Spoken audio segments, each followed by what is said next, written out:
Go to start. ఇక్కడ మిగతా పరిస్థితుల గురించి మనం ఈ కాలనీ ప్రెసిడెంట్ మరియు సెక్రటరీ అయినటువంటి రాజు నాయక్ గారు ఇక్కడ మనతో ఉన్నారు. దీని గురించి మరింత సమాచారం కోసం వారిని అడిగి తెలుసుకున్నాము. చెప్పండి రాజు నాయక్ గారు, ఇక్కడ ఉన్న పరిస్థితి చాలా పెద్దగా ఉంది. ఇక్కడ ఘోరంగా ఇప్పుడు గుడిసెలు వేసుకున్న వాసన నీళ్ళు లేదు, బాత్రూమ్ లేడీస్ నీళ్ళు లేవు. చాలా అధికారులు వాళ్ళకి చెప్పాము, అధికారులు వాళ్ళు వచ్చారు, మేము చేస్తాము, న్యాయం చేస్తామని చెప్పారు, చూసి వెళ్ళిపోయారు. వీటిలో బాత్రూమ్ లేవు, డ్రైనేజ్ నీళ్ళు, మొగోళ్ళు ఆడవాళ్ళు ఒక్క దగ్గర కూర్చుంటారు, పెట్టుకుని ఉన్నారు. పేద ప్రజలు మాత్రం చాలా ఇబ్బందిగా ఉన్నారని నేను ఘోరంగా. సో మీరు దీని గురించి పరిష్కార మార్గంగా ఏం కోరుకుంటున్నారు? దీనికి కొంచెం న్యాయం చేయాలి, పేద ప్రజలకు న్యాయం చేయాలి. డబుల్ ఇల్లు ఇస్తామని చెప్పారు కదా, డబుల్ బెడ్రూమ్ ఇస్తామని చెప్పారు కేసీఆర్ నాయకులు. అదే ప్రభుత్వం డబుల్ బెడ్రూమ్ ఏం లేదు ఇక్కడ. దానికోసం ఇక్కడ ప్రజలు మాత్రం చాలా ఇబ్బందిగా ఉన్నారు కానీ మేము ప్రజలు అధికారి వాళ్ళకు కోరుకుంటున్నాం. సో ఇక్కడ వాళ్ళు అడిగేది కూడా డబుల్ బెడ్రూమ్ ఇళ్ళతో పాటు ఇల్లులు తర్వాత వచ్చిన పర్లేదు, మాకున్న పరిస్థితిని మార్చండి, ఇప్పుడున్న పరిస్థితి మొత్తం మార్చమని వారు కోరుకుంటున్నారు.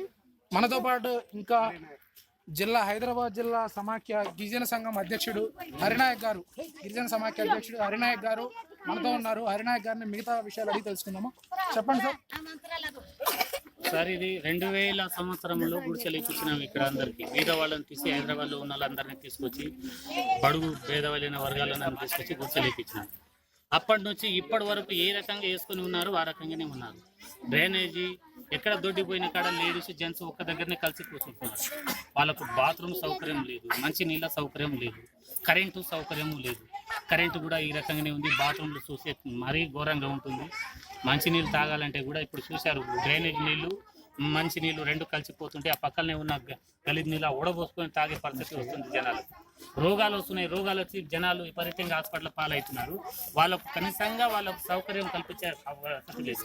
గవర్నమెంట్ డబుల్ బెడ్రూమ్ కట్టించి ఇస్తా అని చెప్పి హామీ ఇచ్చారు.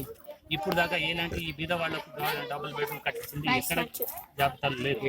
ఏంటంటే ఎక్కడో కట్టిస్తా అన్నారు. ఎక్కడ ఎవరు వాళ్ళకున్న వాళ్ళ పార్టీ సభ్యులకు వాళ్ళకు మాత్రమే కట్టించారు తప్ప ఈ పేద ప్రజలను చూసి పరిస్థితిని చూసి వీళ్ళ కట్టించే దాఖలాలు ఎక్కడా లేవు. ఇది పరిస్థితి. వీళ్ళకు తక్షణమే ఇది చేయాలని చెప్పేసి డిమాండ్ చేస్తున్నాం. ఎక్కడ ఉన్న పేద ప్రజలు ప్రతి ఒక్కరికి న్యాయం చేయాలి, వీళ్ళకు డబుల్ బెడ్రూమ్ కట్టి ఇవ్వాలని చెప్పేసి మేము డిమాండ్ చేస్తాం. ఓకే, ఇక్కడ పరిస్థితి మనం చూడొచ్చు సార్. ఇదంతా కూడా ఎన్ని సంవత్సరాల నుంచి ఈ పరిస్థితి ఉంది? మీరు దీని గురించి అధికారుల వద్దకు తీసుకెళ్ళాం. అధికారుల స్పందన ఎలా ఉంది? అధికారం ఏం చేస్తారో మేము చూస్తాం. ఇదంతా లెవెల్ చేసేస్తాం, సాఫ్ చేస్తాం, మంచిగా మరుగుదొడ్లు కట్టిస్తాం.